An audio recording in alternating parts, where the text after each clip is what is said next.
very good morning, distinguished guests, ladies and gentlemen. I would like to congratulate business world, higher education and all the contributing institutions for organizing this summit and for inviting me to share some thoughts with all of you. I also do not have any prepared speech to deliver, but some of the thoughts and observations that I have about higher education, I would like to share them briefly. And I'm very delighted that some of the senior most academic leaders of our institutions, higher education institutions, the VCs, pro-VCs, directors, they are here. So that way, this is a very important gathering. And to share some of these thoughts also will be quite relevant in the middle of this gathering. So Professor B.J. Rao spoke so passionately about what the first set of educational leaders have done for the country. But I have a very contrarian view. My view is that if India is lagging behind today as compared to the developed world on many parameters, one of the main reasons is the failure of higher education. So we can look at whether the glass is half full or half empty. We can say that whatever India has achieved today is because of higher education, but at the same time we can also conclude that whatever India has failed to achieve is also because of higher education. Professor Rao highlighted some of the points, particularly about the disparities between, all of us are representing some of the best, the top-notch higher educations in our city today, in our state today. But there are so many others which attract large number of students where the quality parameters are abysmal. In fact, I had the chance to be the officiating Vice Chancellor of JNTU. As many of you would know, the state engineering university is called JNTU. I was there for almost 1 year, 8 months.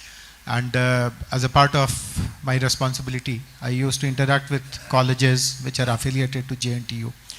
And I could clearly see that of the 100 and odd, 180 odd colleges which were affiliated, engineering colleges, then there are pharma colleges as well. But I'm talking about the engineering colleges, there was a very clear gap between, let us say, the top 20, the next 20, and therefore thereafter everyone else. The kind of placement record, the kind of academic achievement, the kind of ability and competence of the students to do anything by themselves also was extremely varying between the top 20, 30 colleges and the remaining ones. Of course, the shortage of teachers is something which Professor B.J. Rao highlighted, the gap in large pool of qualified teachers. And as he pointed out, the teaching process is not just classroom transactions, but are you able to inspire that student or not? So there used to be a vast difference between these colleges and the rest of them. Now that, there are no easy solutions to it. We cannot suddenly flood the country with high caliber teachers in a short period of time. Are there alternatives to it? So what in JNTU, we had started some exercise, though we could not complete it, but hopefully it is happening in other institutions. We had thought of 3 things. One is, again, something which I had first noticed in BITS Pilani. This is very much pre-COVID. It has been happening in BITS Pilani for decades altogether. See, as we know, there are 4 campuses of BITS. But what they do is that whichever is the faculty member in a particular discipline in their campus, in the best campus, he takes classes for all the campuses through virtual. They have a huge telepresence, Cisco's hardware, and it is a virtual classroom. Like the teacher may be in Pilani or in Goa or in Dubai, but students in Hyderabad will get the same experience, the same learning experience. There are so many other technology tools also. So are we using technology to fill the gap of good quality teachers that is available? The other possibility, again, many universities and higher educational institutions have it, which is to take visiting faculty, adjunct faculty, take people who have credibility, who have competence, but they can't have a full-fledged teaching career. Can we involve them in larger ways? Can we give them more responsibility? Can we relax some of the rules? They may not be PhDs at at the level of academic qualifications which is required? Can we still recruit them and give them dedicated responsibility? The third is changing the teaching methodology itself. In many of these colleges which I spoke about, where the quality standards are lower, we tried something very interesting, and it ran very successfully for some years. With the help of Indian School of Business, we introduced a module in which is called the Technology Entrepreneurship Program, TEP. So the students, as many of us are aware, students typically in an engineering college are required to work on a project in their third year typically. And in some of these colleges that I spoke about, in fact, I used to hear rumors, I hope they were not true, but rumors were that project reports would be sold for some 1,000 rupees. You buy a project report, change your name and submit. So the whole activity was seen just as a formality. You submit something, some 30-40 marks will be given to you. You are not expected to do any original work. The faculty will not demand any great quality. It's just a formality that I submitted something, got 40 marks, and I'm done with that activity. In some of these colleges, we try to change the way this whole activity is taken up by introducing, with the help of ISB, this program called TEP. So the idea was that every student will now develop something which can be converted into a business plan. There will be an application of technology that will be shown, but it will also be taken to the next level on how that technology can be made useful for community or some particular user groups, how it will be commercialized. And ISB faculty trained some of the faculty members in those colleges to run that program. And I remember I had attended the graduation ceremony of some of those TEP students, and I found their ideas. They were from rural colleges, remote colleges, typically colleges whom we don't even know that they exist, because they are not the ones, they are not the big names in Hyderabad that everyone talks about. They are from rural areas, districts. And when the students presented some of their ideas of the TEP, I was really astonished. They were as good as some of the best startups in our T-Hub and other institutions. So this method of teaching, like you engage them through activity-based training, teaching.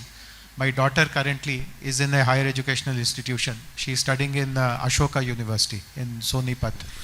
And occasionally I try to kind of check what is she studying, what work is she doing. And I'm amazed to see the kind of activity-based teaching which is happening there. And she's so engrossed in her studies. I mean, I don't find so many students who are actually enjoying their college life and their college days. I remember I went to IIM Calcutta. My classmate Prasad is sitting there. There was something very unique about IIM Calcutta, which was that attendance was not compulsory, which is very unusual. I mean, you are completely free. If you want, you need not attend even one day of class in your entire 2 years. But if you clear all the exams, you will get your degree. You may even come on the director's list. You can be in the roll of honor without attending even a single class. But we found that even though on paper this freedom was there, that attendance is not compulsory. Even 1% attendance is not compulsory. We found that students used to go to classes. I mean, even though it was not compulsory.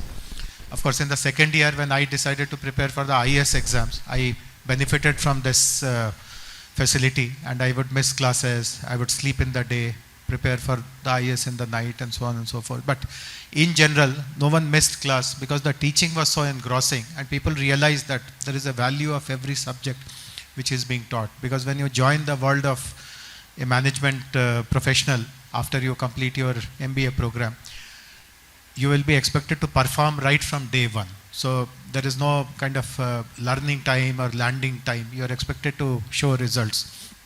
And if you don't learn adequately, if you are not prepared adequately, you will just falter and you will be completely exposed and shamed, and your career will collapse. So how do you structure your classroom? How do you structure the teaching learning process? How do you make it relevant? That is again something which is very, very important. So how do you use technology? How do you bring resources which are not immediately available, but can we creatively add resources in a way that serves our purpose? The other point which I would like to make is that every student who joins higher educational institution is coming with some expectations. There are his or her own expectations and the expectations of his family members also. I see many students, when I was in JNTU, as I said, I used to see many students who typically would come from families where they were the first ones to attend college. No one else in their families have gone to college before, or if at all they have gone to a college, they may have gone for a basic kind of a undergrad program, etc.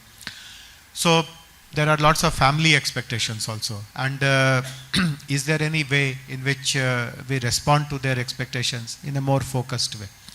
Of course, one very obvious expectation is that you should become ready for the job market, and to that extent we know that the courses which are taught in our institutions, they are foundational.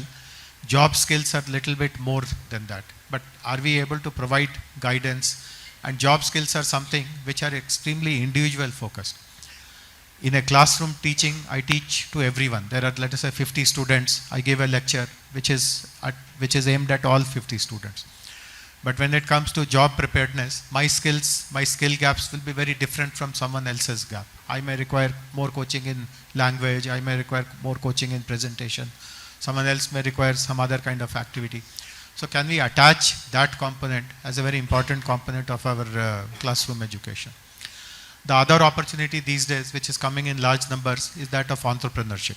As we see today, some number of students who are passing out, they still rely on jobs, organized sector jobs, but a large number of them are switching over to entrepreneurship, doing their own things. I'm on the board of Triple IT Hyderabad for the last 9 years now. And I can share something very interesting.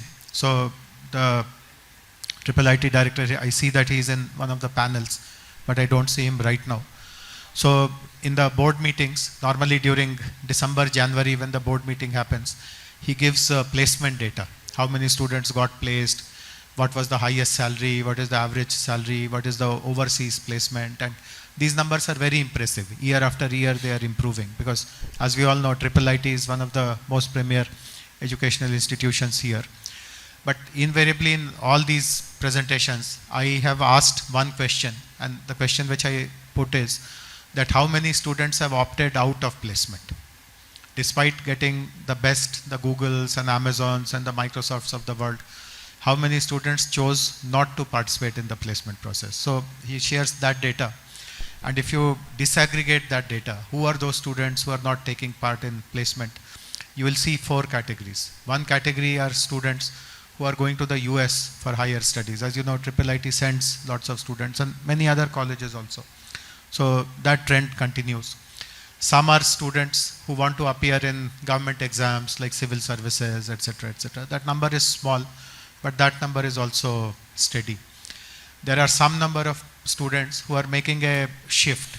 So as you know, engineering and MBA is a very common combination. People do their engineering and then they do their MBA. So many of these students are joining some MBA program. That number is also small but more or less steady. But one number which is growing year after year after year is the number of students who have chosen to become entrepreneurs. They are not going to US, they are not doing their MBA, they are not appearing for the IAS exam, but they have already got some idea, they want to start their own company. And this number, I don't have precise recollection now, but this number, to the best of what I recollect, is in excess of 10% plus. It is around between 13 and 14%, close to 15%. So 15% of Triple IT students have decided to become entrepreneurs.